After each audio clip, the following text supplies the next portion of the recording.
The palace of Blackwood House glittered beneath a pale winter sun, its towering windows catching the morning light like sheets of polished crystal. Beyond the iron gates, carriages rolled across frosted roads, carrying visiting nobles who came to admire wealth, influence, and rank. Within those gilded walls, however, another spectacle unfolded, one hidden behind velvet curtains and spoken of only in careful whispers.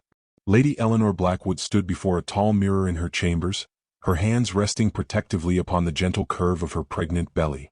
At 23, she possessed neither the dazzling beauty celebrated in fashionable circles nor the ruthless ambition society often admired. There was instead a quiet grace about her, something found in the softness of her eyes and the dignity with which she carried sorrow. Months earlier she had married Adrian Blackwood, Duke of Blackwood, one of the most powerful men in England.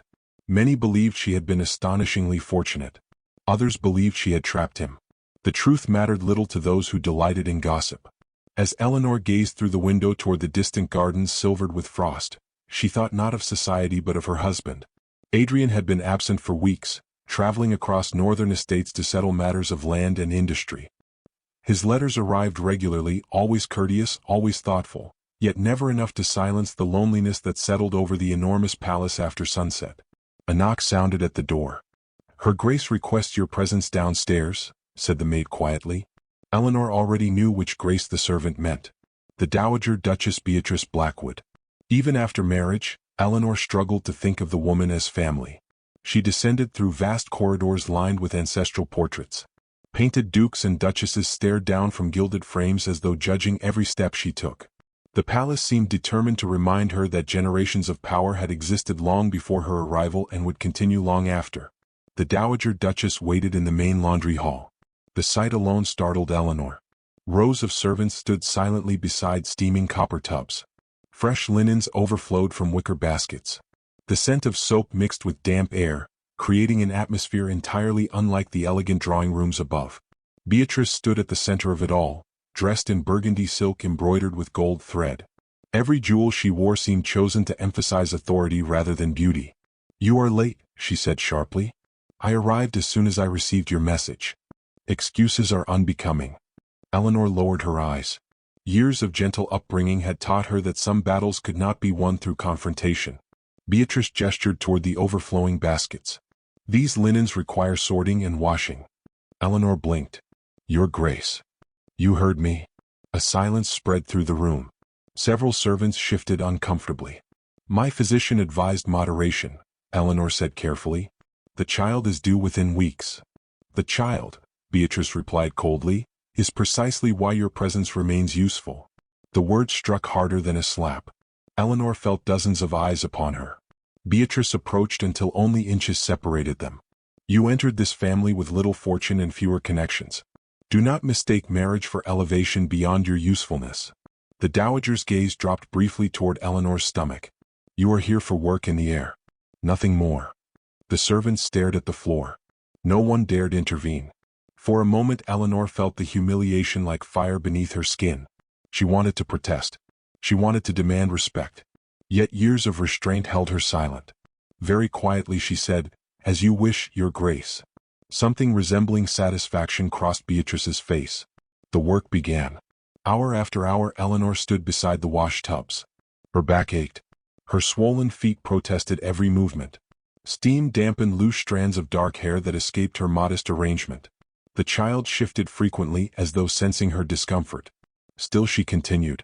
She folded sheets, sorted garments, carried lighter baskets whenever possible. The servants occasionally offered assistance, but she accepted only the smallest kindnesses. Pride remained one possession no one could take from her. As afternoon light faded, whispers spread throughout the palace. Guests had arrived. Ladies visiting from neighboring estates passed through corridors carrying news and observations like precious treasures. Before long the story reached drawing rooms and tea tables. The pregnant duchess was working among servants. Some found it amusing. Others found it scandalous. None understood the full cruelty behind it. Near evening Eleanor's strength began to fail. She knelt beside a large wooden basin, scrubbing embroidered linens with trembling hands. Pain tightened across her lower back. Her breathing became uneven. One elderly housekeeper stepped forward anxiously. "My lady, please sit for a while." Before Eleanor could answer, Beatrice appeared. Is the task completed? No, your grace, the housekeeper murmured. Then conversation is unnecessary. The woman retreated immediately. Eleanor lowered her gaze and continued working. The marble floor beneath her knees felt unforgivingly cold. For the first time that day, tears threatened. Not because of physical exhaustion. Not because of pain. But because she suddenly understood how completely alone she had become. The palace that should have been her home felt like enemy territory. The title of Duchess offered no protection. The child she carried seemed the only soul truly belonging to her. Twilight settled outside the tall windows. Candles flickered to life. Golden light danced across polished surfaces while shadows lengthened through the hall. Beatrice watched from a distance, her expression unreadable. At last Eleanor's hand slipped into the wash water. A sharp ache shot through her back. She steadied herself against the basin, fighting for composure as murmurs spread among the servants. Then the great doors opened. A gust of cold air swept into the room.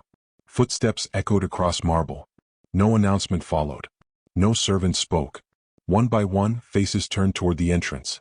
Eleanor remained unaware, still kneeling beside the basin, struggling to catch her breath.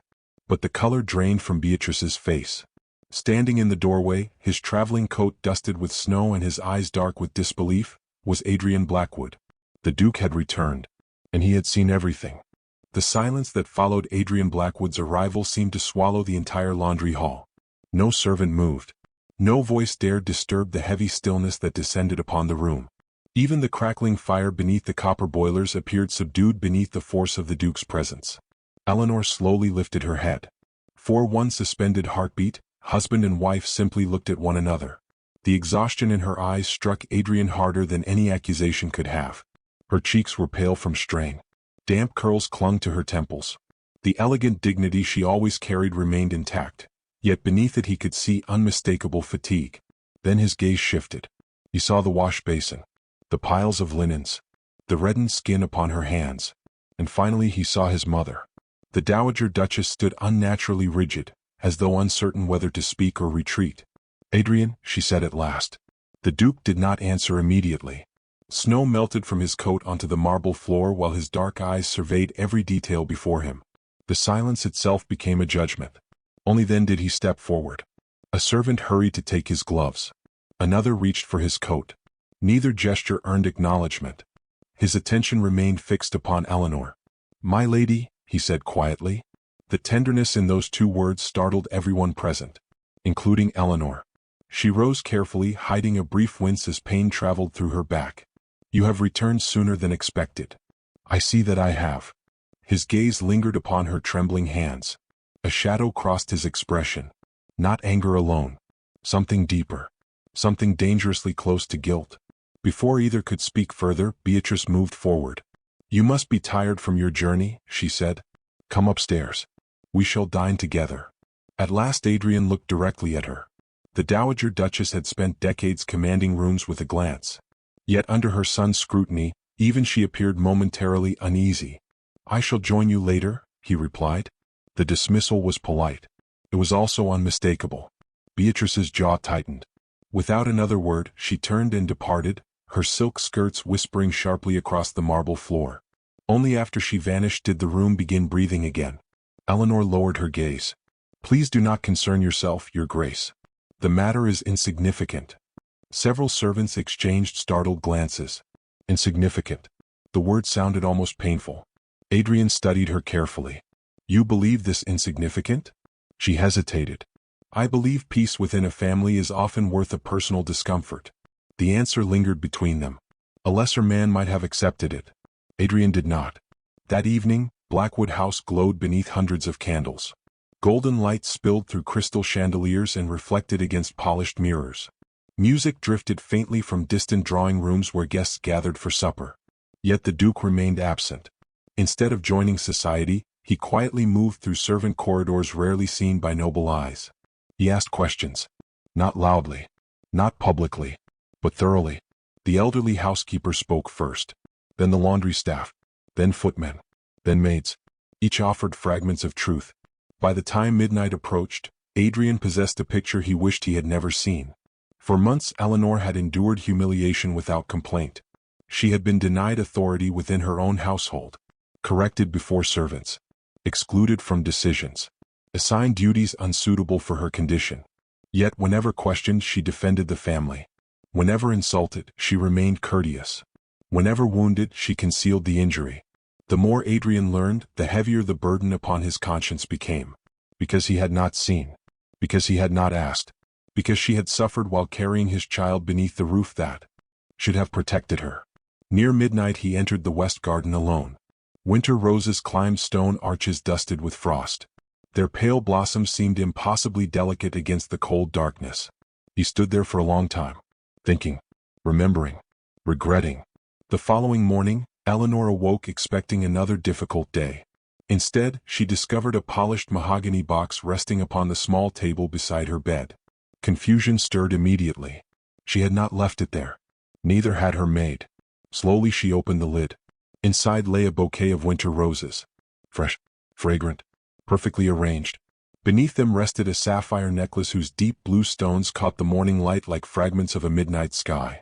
Eleanor stared in disbelief. The necklace was unmistakable. It had belonged to Adrian's grandmother, one of the most admired duchesses in Blackwood history. A folded note accompanied it. Her hands trembled as she unfolded the paper. The handwriting was elegant and familiar. For every indignity you endured in silence, allow me one gesture of gratitude. No signature followed. None was necessary. Emotion rose unexpectedly within her chest. Not because of the necklace, not because of the flowers, but because someone had finally seen her suffering. Someone had believed it mattered. For the first time in many months, tears reached her eyes for reasons other than sorrow. Word of the gift spread with astonishing speed. Palaces possessed walls, but gossip always found doors. By afternoon, visiting ladies whispered behind fans. Servants exchanged knowing glances. Speculation traveled through drawing rooms like wildfire. Had the Duke quarreled with his mother? Was the Duchess now his favorite concern? Had some private reconciliation occurred? No one knew. Everyone guessed. That evening the great dining hall filled with distinguished guests. Crystal gleamed. Silver reflected candlelight. Noble families occupied their customary places around the vast table. The Dowager Duchess entered first. Confidence had returned to her posture. She fully expected the evening to proceed according to tradition. Then Adrian arrived. The room immediately quieted. Every eye followed him. He crossed the hall without hesitation. Not toward his mother. Toward Eleanor. She had risen automatically when he approached. A faint uncertainty lingered in her expression. Adrian extended his hand. My Duchess. The simple phrase carried unexpected warmth. Eleanor placed her hand in his. Together they walked toward the table. Whispers erupted instantly. Because the seat beside the Duke traditionally belonged to the Dowager Duchess. Tonight Adrian ignored tradition. He guided Eleanor directly to that place of honor. Shock rippled visibly across the room. Several guests nearly forgot their manners altogether. Beatrice's face became perfectly still. A dangerous stillness. Yet Adrian appeared unconcerned. He seated Eleanor himself. Only afterward did he take his own place. The message required no explanation. Everyone understood it. For the remainder of dinner, conversation stumbled awkwardly around them. The tension became almost visible beneath the glittering chandeliers. Eleanor sensed it. Beatrice certainly sensed it. And Adrian deliberately allowed it to grow. At last, midway through the meal, he set down his wineglass. The faint sound echoed through the silent hall. Every guest looked toward him. The Duke turned calmly toward his wife. His voice was low, measured, impossible to ignore. Tell me, my Duchess. Eleanor looked up. The room held its breath. His eyes never left hers. Who has caused you sorrow in my absence? And for the first time since his return, Adrian asked the question before witnesses who could neither escape the answer nor silence the truth. The question settled over the dining hall like the first distant rumble of a storm. No fork touched porcelain. No glass lifted from the table. Beneath the glow of crystal chandeliers, England's most respectable guests sat frozen in their seats, caught between curiosity and alarm. Eleanor felt every gaze upon her. Across from her, noble women who had spent years mastering society's subtleties suddenly looked unable to conceal their fascination. Elderly gentlemen exchanged guarded glances. Even the servants standing along the walls seemed to forget their training. Yet the only eyes that truly mattered belonged to Adrian. He remained perfectly calm, perfectly patient, waiting. Eleanor's heart tightened. She knew exactly what he was doing. He was offering her something she had not possessed since arriving at Blackwood House. A choice. The opportunity to speak. The opportunity to be heard. And still she hesitated. Not because she feared the truth. Because she feared the consequences of it. Slowly she lowered her gaze. "No one has caused me sorrow, Your Grace." A murmur traveled through the room. The answer was graceful. And entirely unbelievable. Adrian studied her for several seconds. Then, to everyone's surprise, he simply nodded. "As you wish." The conversation resumed, though awkwardly. The guests attempted to return to ordinary subjects, but the illusion had been shattered. Every person present understood that a battle existed beneath the polished surface of Blackwood House. Only its outcome remained uncertain. When dinner finally ended, Eleanor slipped away before anyone could stop her. The corridors beyond the dining hall felt mercifully quiet after the scrutiny of so many eyes. She moved slowly through pools of candlelight, her thoughts tangled. Part of her felt grateful. Part of her felt frightened. And part of her wondered why Adrian cared so much now. She had asked herself that question countless times during their marriage. He had always been courteous. Always considerate. Yet a distance had existed between them. A wall neither seemed able to cross. Tonight, however, something had changed. She could feel it. The sensation followed her all the way to the palace library. The room stood empty when she entered. Tall shelves rose toward the ceiling. Leather-bound volumes lined the walls. A fire burned steadily within the marble hearth, casting amber light across Persian carpets and polished wood. Outside, rain had begun to fall. Droplets tapped gently against the windows, creating a soft rhythm that filled the silence. Eleanor welcomed the solitude. For several minutes she sat alone beside the fire, allowing its warmth to ease the chill lingering within her bones. Then the door opened. She did not need to turn. She already knew who had entered. Adrian crossed the room without hurry. The firelight caught the sharp lines of his face and softened them. Away from society, away from titles and expectations, he appeared less like a powerful duke and more like a man carrying burdens he seldom revealed. Neither spoke immediately. The quiet felt strangely intimate. At last Adrian settled into the chair opposite hers. "You should be resting." A faint smile touched Eleanor's lips. "I believe that sentence could apply equally to you." "Perhaps." The smile vanished as quickly as it had appeared. The seriousness returned. "Eleanor." The sound of her name in his voice made her look up. "I asked that question because I wanted the truth." "I know." "Then why protect them?" She understood the meaning instantly. Not them. His mother. The household. The family name. Eleanor stared into the fire. Orange flames danced among blackened logs. "I did not wish to place you between loyalty and duty." Something unreadable flickered across Adrian's face. "You believed I would choose loyalty. I believed you deserved peace." The confession escaped before she could stop it. Silence followed. Heavy. Thoughtful. The rain intensified beyond the windows. Adrian leaned forward slightly. "You have endured months of humiliation." She looked away. "You owe me no apology. Yet I offer one." The words startled her. She turned back toward him. His gaze never wavered. "I should have seen what was happening." "How could you?" "I am your husband." The simple statement carried surprising force. Not authority. Responsibility. Regret. For a moment neither spoke. Then Adrian rose from his chair and crossed toward one of the windows. The storm-dark garden stretched beyond the glass. Shadows moved among bare winter trees. When he finally spoke again, his voice sounded quieter.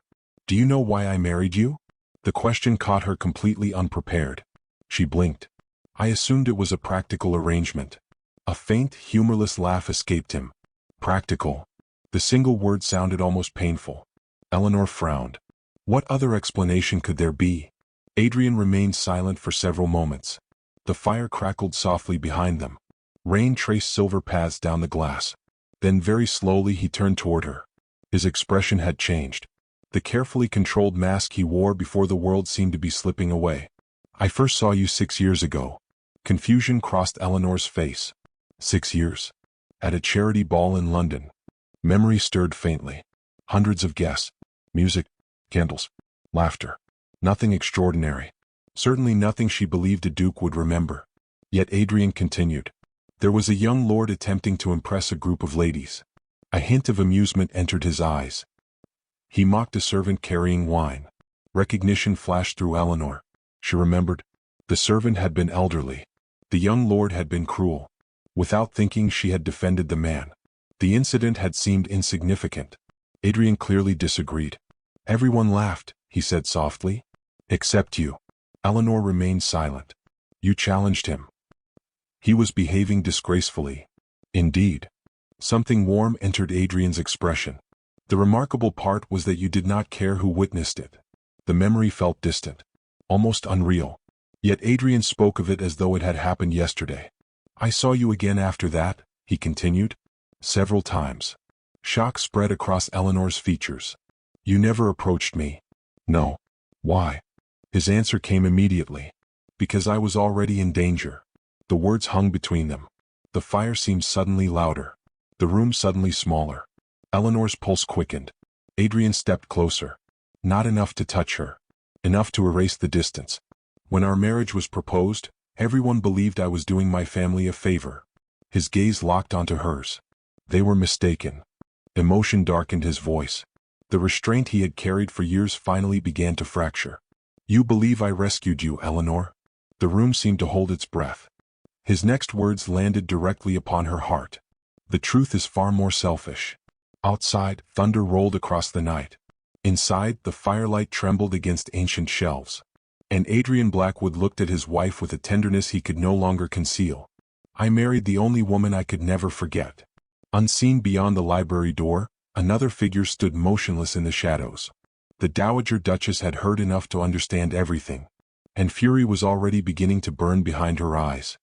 The morning after the confrontation in the library dawned beneath a sky of silver clouds and restless winds. Blackwood House appeared unchanged from the outside, its towering stone facade projecting the same image of dignity and authority it had displayed for generations. Yet beneath its polished surface, tensions coiled like hidden flames awaiting fresh air. The Dowager Duchess Beatrice had not slept. The revelation she had overheard haunted every waking thought. For months she had comforted herself with the belief that Eleanor occupied her son's life through obligation alone. Duty could be managed. Duty could be controlled. Love was far more dangerous. Love threatened power. Love altered loyalties. Love could overturn entire dynasties. As sunlight filtered through the palace windows, Beatrice reached a decision. If Eleanor possessed Adrian's heart, then Eleanor herself must be discredited. By afternoon, invitations had quietly circulated among some of the most influential families in the county. Noblemen arrived in polished carriages. Elegant ladies entered beneath archways adorned with winter greenery. Officially, the gathering honored the Duke's return. Unofficially, it served another purpose entirely. The ballroom glittered that evening with extraordinary splendor. Crystal chandeliers scattered rivers of golden light across polished marble floors. Musicians performed beneath painted ceilings. Diamonds sparkled at aristocratic throats while whispered conversations drifted between clusters of guests. Eleanor entered on Adrian's arm. A hush followed. Not because of her gown, though the pale silver silk complemented her graceful figure beautifully. Not because of her title, but because everyone had heard rumors. Everyone sensed a conflict unfolding within Blackwood House. And everyone hoped to witness its outcome. Eleanor immediately noticed the unusual atmosphere. Smiles appeared too practiced. Greetings sounded too measured. Glances lingered too long. The sensation of being observed followed her through every corner of the ballroom. Beside her, Adrian remained calm. His hand rested lightly over hers. A small gesture, yet somehow reassuring. Are you uncomfortable? He asked quietly. A little. His expression softened. Then stay near me. The simple statement warmed her more than the crowded ballroom ever could. For a brief moment she allowed herself to believe the evening might pass peacefully. She underestimated Beatrice. The Dowager Duchess waited until the ballroom reached its fullest capacity. Until conversations flowed freely. Until every important guest stood present. Only then did she strike. Raising her voice just enough to command attention, Beatrice stepped into the center of the room. The musicians gradually fell silent. One by one, conversations faded. Curious eyes turned toward her. My friends, she announced gracefully, before the evening progresses, I wish to address a matter concerning the future of Blackwood House. The room instantly sharpened with interest. Eleanor felt unease tighten inside her. Adrian's posture grew noticeably still. Beatrice continued. Our family has always valued honor, sacrifice, and proper conduct. Several guests nodded approvingly. Those qualities built our legacy. Her gaze shifted, directly toward Eleanor. and therefore it is only natural to question whether every member of this household shares those values. The ballroom became silent. Completely silent. Eleanor understood at once. This had been planned. Every word, every moment, every witness. Beatrice approached slowly, her expression composed enough to appear reasonable. I welcomed our Duchess into this family despite certain concerns. Murmurs spread. Yet recently I have begun to wonder whether affection has clouded judgment. The accusation hung heavily in the air. Many guests exchanged startled glances. Others watched with open fascination. Eleanor's cheeks burned. Not because she felt guilt. Because she recognized precisely what Beatrice intended. Public humiliation. Again. Only grander. Only crueler. The dowager's voice remained calm. One must ask difficult questions when inheritance and influence are involved. The implication landed immediately. A collective ripple passed through the crowd. Beatrice was suggesting manipulation, ambition, perhaps even deceit. Every insult Eleanor had silently endured suddenly stood exposed before the aristocracy. Yet something unexpected happened. Eleanor did not lower her eyes. She did not retreat. She remained standing, dignified, steady.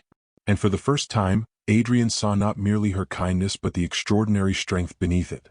Beatrice mistook her silence for weakness. That mistake would cost her dearly. My son is a powerful man, the dowager continued. A devoted man. Such men occasionally become vulnerable to emotional influence. The final accusation settled over the room. Now there could be no misunderstanding. She was openly attacking Eleanor's character. A gasp escaped somewhere among the guests. Eleanor felt the sting, the humiliation, the injustice. But alongside those feelings something else emerged. Resolve. Months of quiet suffering had forged unexpected courage. Before she could respond, another voice cut through the silence. Enough. The single word echoed across the ballroom. Every head turned. Adrian stepped forward. The atmosphere changed instantly. Power shifted. Not gradually. Completely. The Duke's expression revealed none of the gentleness Eleanor had seen in the library. This was the man who governed vast estates. The man noblemen feared crossing. The man whose decisions altered lives. Beatrice stared at her son. For the first time all evening, uncertainty entered her eyes. Adrian moved to stand beside Eleanor. Not before her. Beside her. As an equal. As remarkable as this gathering has been, he said calmly, I find myself compelled to correct a serious misunderstanding. No one dared interrupt. His gaze swept across the ballroom. You speak of my wife as though she entered this house seeking privilege. The room held its breath. Adrian turned slightly toward Eleanor. The tenderness that entered his expression transformed the entire scene. Yet she brought something none of us possessed. Silence deepened. Even the musicians seemed afraid to move. Beatrice's confidence visibly faltered. Adrian's voice lowered, yet somehow carried farther. Grace. The word struck harder than any shout. Guests exchanged astonished glances. Several ladies lowered their eyes. A few elderly noblemen appeared suddenly uncomfortable. Because they knew. They had witnessed the rumors, the cruelty, the whispers, and now they were being forced to examine their own silence. Adrian stepped forward again. His gaze never left Eleanor. When others chose pride, she chose dignity. Another step. When others offered judgment, she offered patience. Another. When others inflicted pain, she answered with compassion. Emotion shimmered within Eleanor's eyes. The ballroom blurred. She had never heard anyone defend her. Not like this. Not publicly. Not without reservation. Then came the moment no one would ever forget. Before the assembled aristocracy of the county, Adrian Blackwood lowered himself onto one knee. A collective gasp swept through the ballroom. The Dowager Duchess looked genuinely stunned. No duke did such a thing. Not publicly. Not before hundreds of witnesses. Yet Adrian remained there, looking upward at his wife. Pride filled his voice. Not embarrassment. Not obligation. Pride. If there is honor within Blackwood House, he said, it stands before me now. For one suspended heartbeat, the world seemed to stop. Tears filled Eleanor's eyes. Shock rippled through the crowd. Beatrice's authority shattered before everyone present. And then suddenly Eleanor's expression changed. Her hand moved instinctively to her stomach. The color drained from her face. A sharp breath escaped her lips. Pain. Real pain. Immediate pain. Adrian rose instantly. Concern replaced triumph. Eleanor? Another wave struck her. stronger this time. The ballroom vanished around them. The guests, the scandal, the victory. None of it mattered anymore. Because Eleanor gripped her husband's arm, fighting to remain standing, and whispered the words that transformed the entire night into something far more terrifying. The baby is coming. The ballroom dissolved into chaos. Only moments earlier, England's finest aristocrats had stood transfixed by a declaration of love powerful enough to silence generations of tradition. Now panic swept through the crowd as Eleanor doubled over in pain, her fingers clutching Adrian's arm with desperate strength. Every trace of triumph vanished from the Duke's face. Nothing mattered except her. "Send for the physician," he commanded. The authority in his voice cut through the confusion instantly. Servants scattered in every direction. Musicians abandoned their instruments. Guests stepped aside as Adrian carefully gathered Eleanor into his arms. A sharp cry escaped her lips. The sound struck him harder than any battlefield wound ever could. "I am here," he whispered. Her eyes found his. Fear existed there. But trust existed too. And somehow that frightened him even more. Because he knew exactly how much she had already endured. The journey to her chambers felt endless. Outside, a storm had begun to rage across the countryside. Rain lashed against palace windows while thunder rolled above the ancient roof like distant cannon fire. The weather itself seemed to mirror the turmoil consuming Blackwood House. Hours passed. Then more. The palace remained awake. No one slept. Doctors moved through corridors carrying medical instruments. Servants exchanged worried glances. Candles burned low before being replaced. Again and again. Adrian never left Eleanor's side. Not once. Not for food. Not for rest. Not for anything. The Duchess lay pale against white linens, fighting through wave after wave of agony. Sweat dampened her brow. Strands of dark hair clung to her face. Yet even in pain she displayed remarkable courage. The courage that had first captured Adrian's heart years ago. Each time she cried out, something inside him tightened. Each time she reached for his hand, he held hers more firmly. And each time the physician spoke in cautious tones, he felt the terrible helplessness of a man who possessed immense power yet could not spare the woman he loved from suffering. Outside the chamber, another battle unfolded. The Dowager Duchess sat alone in a nearby drawing room. For the first time in many years, Beatrice Blackwood had no control over events. No authority. No influence. Only silence. The storm echoed against the windows while memories rose one after another. She remembered Eleanor arriving at Blackwood House. Polite. Hopeful. Determined to belong. She remembered every sharp remark. Every humiliation. Every cruel assumption. She remembered believing she was protecting her family. Now she saw the truth. She had not been protecting anything. She had been punishing an innocent woman for fears that existed only within her own heart. The realization settled heavily upon her. Far heavier than pride could endure. Near dawn, the palace became eerily quiet. The storm still raged outside. But within Eleanor's chamber, every person waited. The physician approached the Duke. His expression revealed nothing. Adrian rose immediately. "What is it?" The older man hesitated. For a single dreadful moment, fear gripped the room. Then the physician smiled. A genuine smile. Relief flooded his features. "Congratulations, Your Grace." The words seemed almost unreal. "A son has been born." Silence lasted only a heartbeat. Then emotion crashed through the room like sunlight breaking through clouds. A son. An heir. Healthy. Strong. Alive. Adrian closed his eyes briefly. Not from exhaustion. From gratitude. A gratitude so profound it nearly overwhelmed him. The nurse carefully placed the infant into Eleanor's arms. The tiny child stirred softly beneath warm blankets. His small fingers curled instinctively. His breathing remained steady. Perfect. Eleanor gazed down at him. Tears slipped silently across her cheeks. Months of fear. Months of loneliness. Months of quiet endurance. All of it seemed to melt away beneath that single moment. Then she looked toward Adrian. Their eyes met. Neither needed words. The child represented more than inheritance. More than legacy. He represented survival. Proof that love had endured every attempt to diminish it. Adrian approached slowly. When he looked at his son, wonder replaced every trace of aristocratic reserve. For perhaps the first time in his life, the powerful Duke of Blackwood appeared completely defenseless. The infant wrapped one tiny hand around his finger. And Adrian laughed softly. A rare sound. A beautiful sound. Eleanor smiled through her tears. "I believe he already knows how to command a duke." Then he is undoubtedly a Blackwood. The gentle humor eased the tension lingering in the room. Yet another matter remained unresolved. Several days later, when Eleanor had recovered enough to leave her bed, Adrian summoned the household. The gathering took place within the grand hall. Servants lined the walls. Estate officials stood attentively. Family members occupied positions near the front.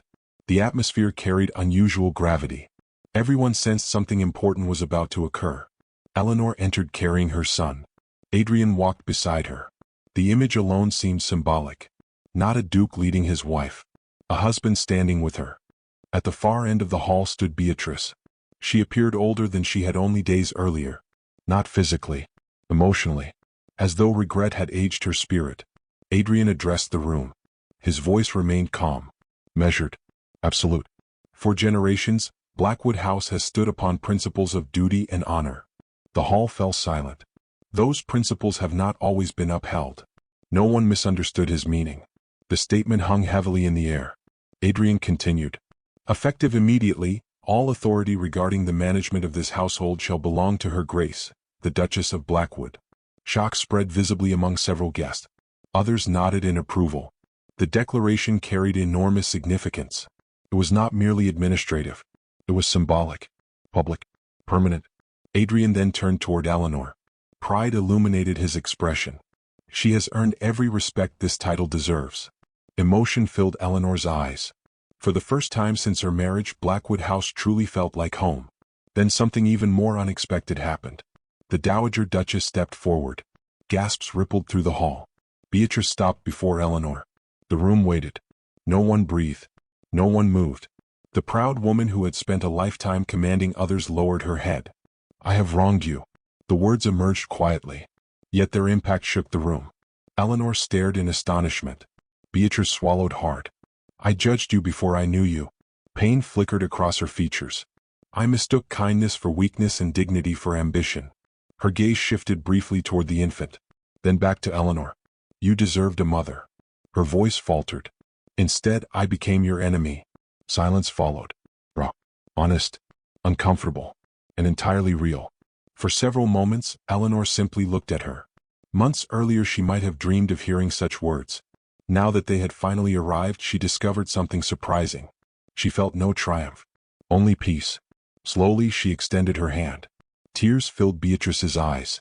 The older woman accepted it. Not as a duchess. Not as an authority. As family. The reconciliation did not erase the past. But it opened the door to a better future. Weeks later spring arrived. The gardens surrounding Blackwood House exploded with color. Roses bloomed along winding paths. Sunlight bathed the estate in golden warmth. Birds filled the air with music. Life had returned. Eleanor walked beneath flowering arches carrying her son while Adrian accompanied her. The child slept peacefully. The world felt impossibly calm. At last they stopped beside a fountain sparkling beneath the afternoon sun. For a moment neither spoke. They simply stood together. Husband, wife, parents, partners. Everything they should have been from the beginning. Adrian gently took her free hand. His gaze softened. "They believed you entered this house to give me an heir." Eleanor smiled. The old accusation no longer possessed power. And were they mistaken? Entirely. He brought her hand to his lips. The gesture felt tender rather than grand. "The greatest gift was never our son." Warmth spread through her chest. "And what gift was that, Your Grace?" The question lingered between them. Adrian looked at her exactly as he had in the library. Exactly as he had beside her bed. Exactly as he would for the rest of his life. "You taught a man raised among stone walls how to possess a heart." Tears brightened Eleanor's eyes. The baby stirred softly between them. And beneath the golden light of a new season, surrounded by the family they had fought to build, the Duke and Duchess of Blackwood finally stepped beyond survival and into happiness. The gossip faded. The scandals disappeared. The years moved forward. Yet throughout Blackwood House, one truth endured long after every whisper had died. Love had conquered pride. And because of that victory, forever had finally begun.